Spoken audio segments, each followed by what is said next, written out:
On our return from Sundarbans, we stopped in Kolkata for 3 days. My first visit to Cal. We clicked photos everywhere, but it was very much like these children visiting the Indian Museum.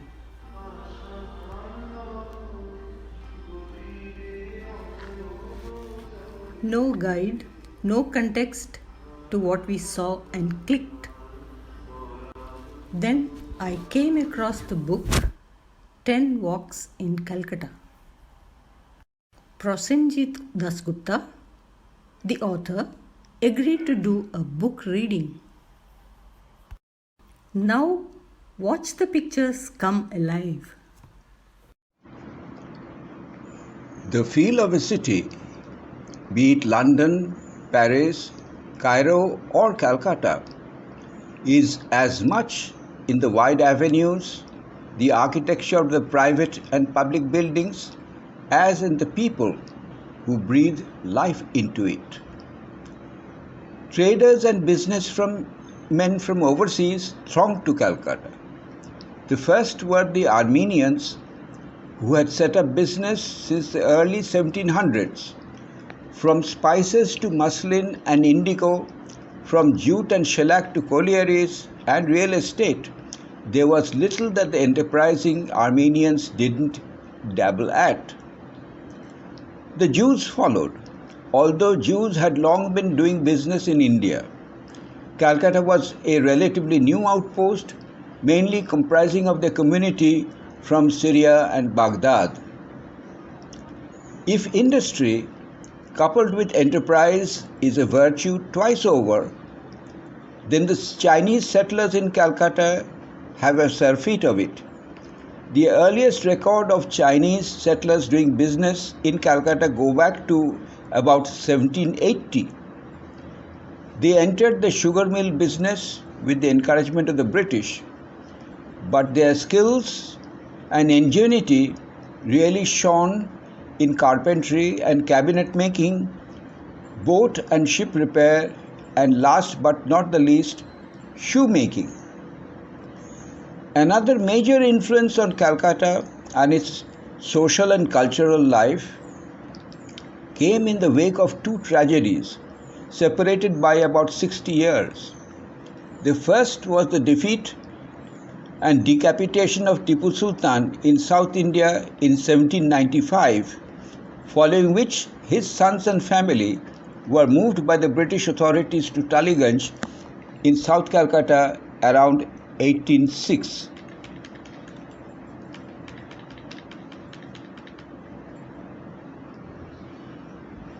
The second was the deposition and transportation of Wajid Ali Shah, the Nawab of Awadh in North India, in 1857 after what has been called the Sepoy Mutiny. A bit of Lucknow now came to be transplanted in the Watganj and Metiaburj areas of southwest Calcutta. The Persian of Mughal courts and even of the early British administration were now fused with the homegrown Urdu.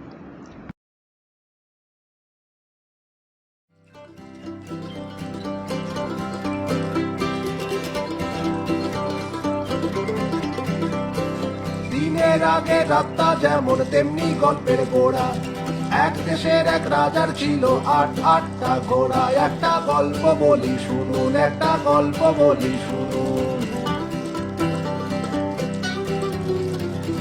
দিনের আগে রাতটা যেমন তেমনি গল্পের গোড়া এক দেশের এক রাজার ছিল আটটা ঘোড়া একটা গল্প বলি শুনুন একটা গল্প বলি শুনুন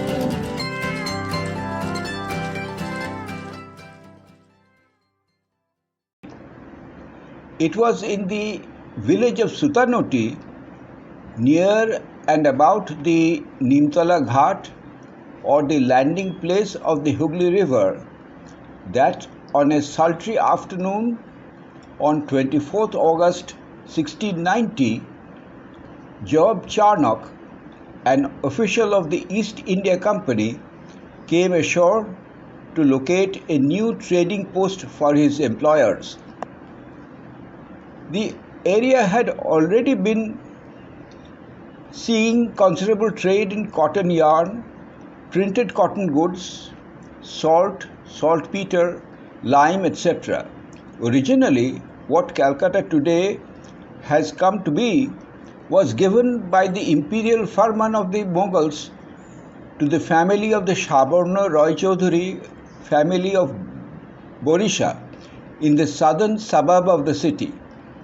With the rise of the British power in Bengal after the Battle of Plassey in 1757, the Mughals progressively handed over the trading rights and later the revenue collection and administration to the British by the latter half of the 18th century.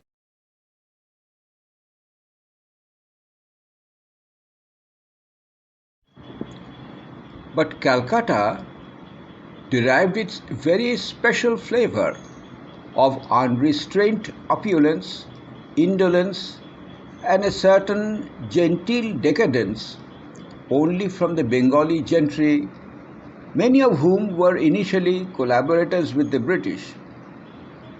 They then became their competitors in trade and commerce, and later their opponents in the political field. As intermediaries in more ways than one, as zamindars, that is, landowners having the right to collect land revenue, or as commissioners, or as officials, several prominent Bengali personages founded families which bear the name even today after about 300 years. At the same time, it was from amongst these families that the first stirrings of a fresh look at the then Hindu society gained strength. Raja Ram Mohan Roy, a deeply learned person and a great moral force, exerted a major influence on education and social mores in the first quarter of the 19th century. Radhakanta Deb of Shobhabajar authored a Sanskrit encyclopedia and a Bengali textbook. Kali Prasanna Singho prepared a Bengali dictionary and authored several books. Debendranath Thakur of Jorasanko pioneered in women's education, while Ramkamal Sen of Kolutola Sen family helped to set up the Calcutta Medical College.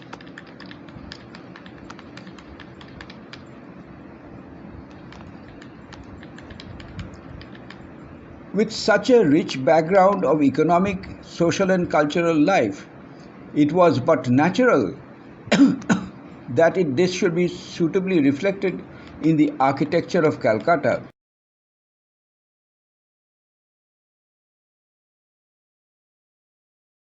The Pancharatna or Navaratna temples, having respectively 5 or 9 domes, were in the style of the Vishnupur terracotta temples of the Malla Rajas, who reigned nearly 500 years ago in southwestern Bengal.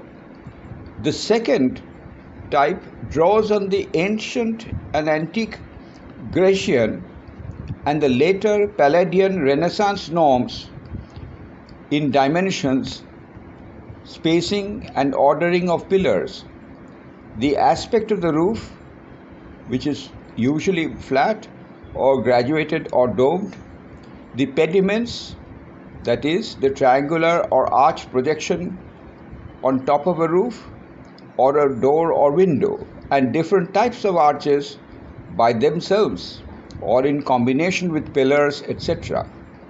The British architects who designed these public and private buildings were deeply influenced by the Renaissance and Palladian styles of Rome and North Italy of the 16th and 17th centuries. At first sight, therefore, these buildings recall some temples or buildings in early Greece or medieval Italy. The range of architecture is therefore from the simple classical elegance to the 19th or early 20th century highly ornamental styles, which at times strains the eyes and senses. Then there is a range of Calcutta cuisine to relish, from the traditional Bengali dishes and sweetmeats to Mughlai kebabs and biryani, the Chinese soups and noodles, the Rajasthani kachori and chaat, the South Indian idli dosa, to the very typical British cakes and cookies. Calcutta till about 1911, when the British administration shifted their seat of office to Delhi, functioned as the capital of British India and could boast some of the most interesting and splendorous architectural specimens east of Suez. Some of these localities and buildings have gone out with the tides of time. Some are well on the way, and each passing day sees more of change. But still, a few grand remnants of the heydays of Calcutta as the second city of the British Empire still dot the city.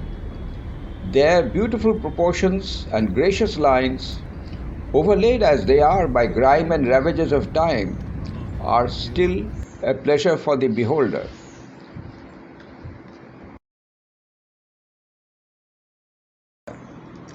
In point of fact, when in the late 17th century Calcutta started to grow from a village into a township, Hong Kong was just a part of a string of volcanic isles in the South China Sea, and New York a cluster of marshy islands. There are many things about Calcutta that are exasperating and fascinating.